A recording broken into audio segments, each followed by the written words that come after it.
Coronation Street teases that something unsettling lurks beneath the surface of familiar faces, and it begins with a robbery that ripples through the community like a quiet earthquake. Carla had never been one to entertain paranoia, but Lisa's recent behavior pulled at the threads of her intuition. Something wasn't right. It began in the mid-morning lull, when the streets were quieter and the cafe buzzed with the usual blend of gossip and espresso steam. Oddie had been heading to the bank, tasked with a routine deposit from the factory. He hadn't expected a man in a dark hoodie and mask to spring out from behind a parked van, shouting commands and waving a knife. By the time it was over, Oddie stood pale and trembling in the alleyway, the money gone, his phone smashed against the pavement. The thief had vanished as quickly as he came, disappearing down a side street like a shadow swallowed by sunlight. Or so the story went. Lisa had been just across the road, outside the corner shop, when the masked man ran past her. She barely flinched. She didn't scream, didn't run, didn't even call out. She simply turned her head and went back to stacking her basket. Carla watched the CCTV later that day, her brow furrowing. She saw the fear in Oddie's eyes, the speed of the thief's escape, but it was Lisa's reaction that kept her awake at night. No startle reflex. No shock. Just indifference. Too calm. Too disconnected. When Carla confronted Lisa, the woman bristled. It happened fast. I didn't even know what was going on, Lisa said, her tone sharp, defensive. You saw him. You looked straight at him. I didn't recognize him. What did you want me to do? Tackle him? But Carla wasn't looking for heroics. She was looking for honesty. And Lisa's eyes, usually steady and kind, darted too much. She was hiding something. Meanwhile, Oddie sat at home, reliving the incident. He told the story again and again. To Dev, to Asha, to the police. Each version was consistent, if a little rehearsed. He described the attacker's height, the knife, the shouting. He emphasized his fear, his helplessness. Asha believed him. She always had. Her arms wrapped around him that night, her voice low and comforting. You couldn't have done anything, Oddie. He had a weapon. But not everyone was so convinced. Jess, the detective assigned to the case, raised her eyebrows during questioning. The footage doesn't match the timing you described. And you said he threatened you verbally, but there's no sound of that on the recording. Oddie tried to cover. He whispered. Or maybe I was just panicking. Jess took notes silently. Bernie, too, had noticed things. Working her rounds that day, she saw Lisa in the corner shop and remembered how composed she looked. Too composed. Later, she mentioned it casually to Dev, not expecting much. You don't think Lisa was in on it? Dev asked, more curious than accusatory. Bernie shrugged. I don't know. But the way she looked, it wasn't shock. It was like she'd seen it coming. Dev went quiet. For all of Lisa's hard work, her dependability, he realized he didn't know much about her past. He had taken her resume at face value, hired her when the factory was desperate. But trust was thinner now. Carla couldn't shake the feeling. She began digging. At first, it was small things, asking around about Lisa's history, checking her previous addresses. It wasn't easy. Lisa didn't have a digital footprint. No Facebook. No Instagram. Nothing beyond what she gave them. Finally, Carla tracked down someone who claimed to know Lisa from years back.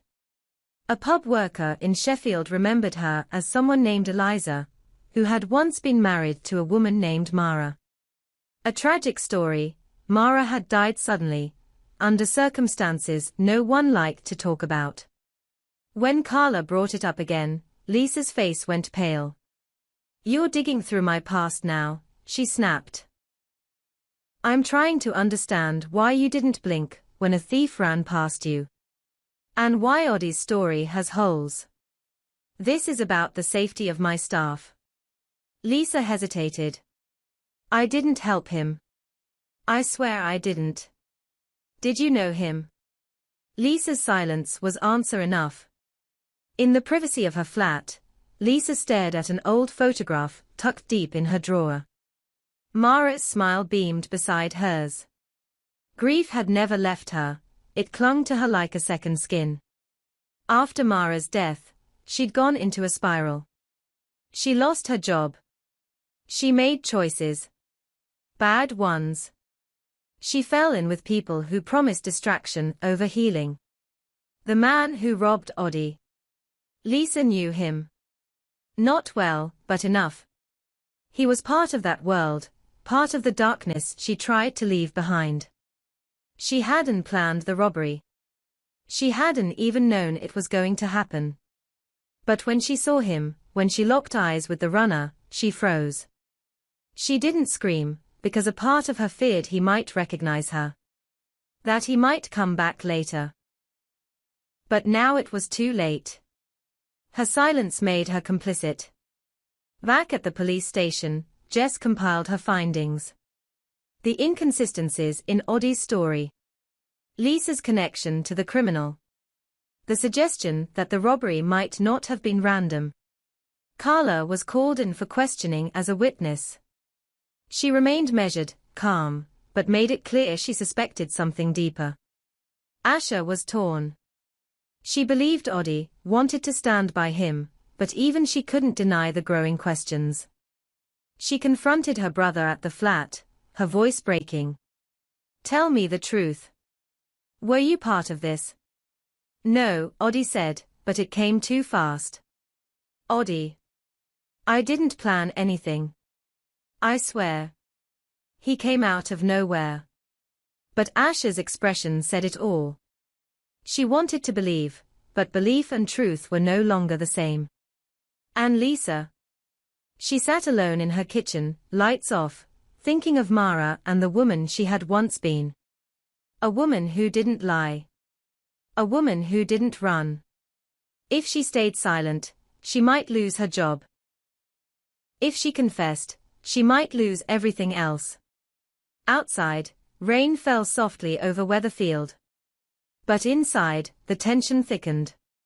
The morning after Carla's confrontation, the factory floor buzzed with tension.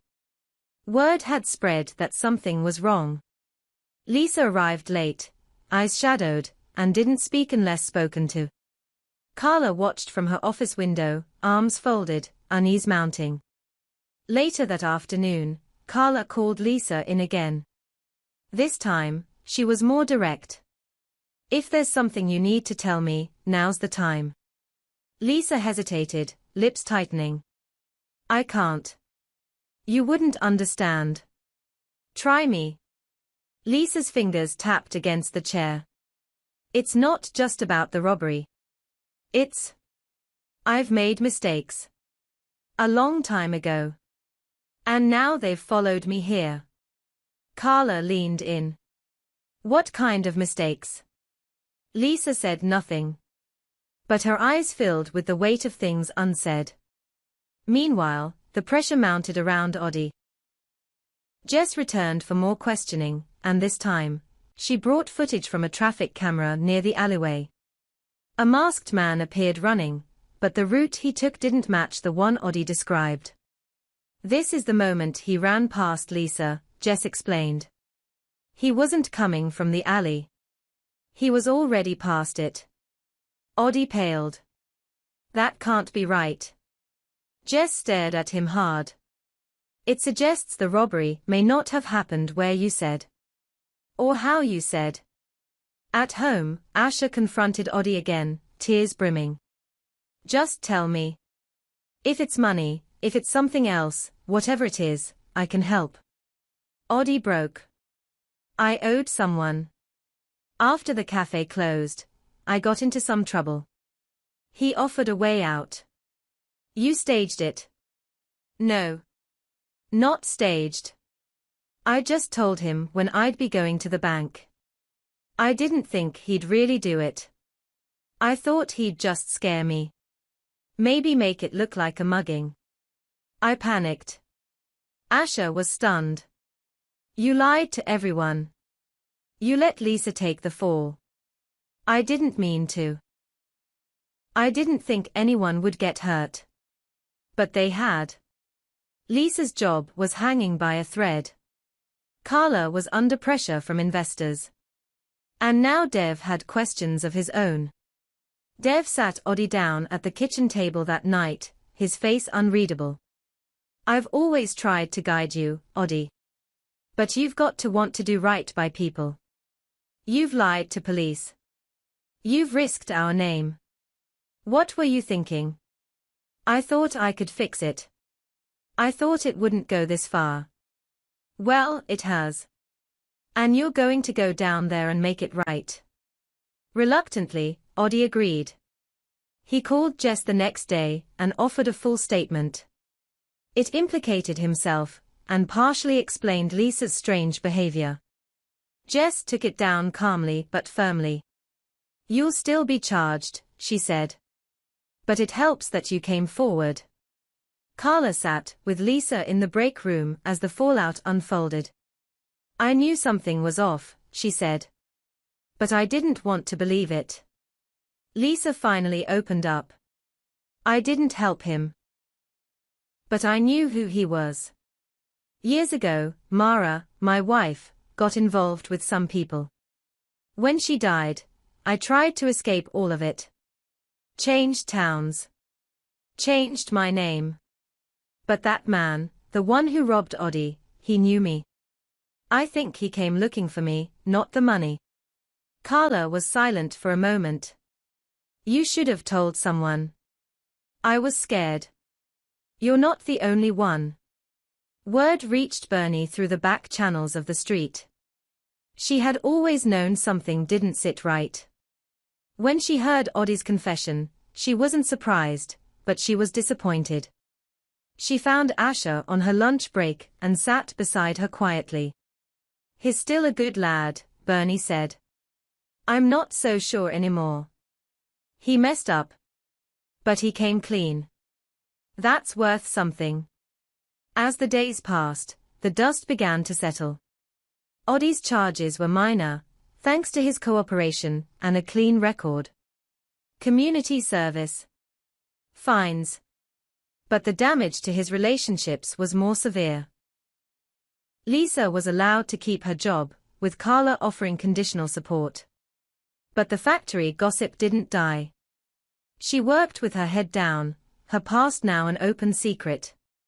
Carla, reflecting on it all, grew more vigilant. She realized how many people around her carried burdens unseen. Lisa wasn't the only one with ghosts. But she was one of the few who had the courage to stay and face them. Asha continued to struggle.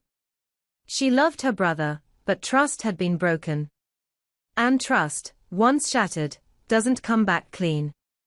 Dev stayed supportive but distant, giving Oddie space while watching closely. The family dinners were quieter. More careful. And Jess, she closed the case, but not the file. These streets, she told Carla over coffee one afternoon, they hide more than people think. I've learned it to keep my eyes open. Carla nodded. So have I. Outside, Weatherfield looked the same. But under the surface, everything had shifted. Every glance lasted longer. Every silence weighed more. Because sometimes, the most dangerous secrets weren't the ones shouted in the streets, but the ones quietly carried from one front door to the next. And somewhere in the distance, the past still stirred.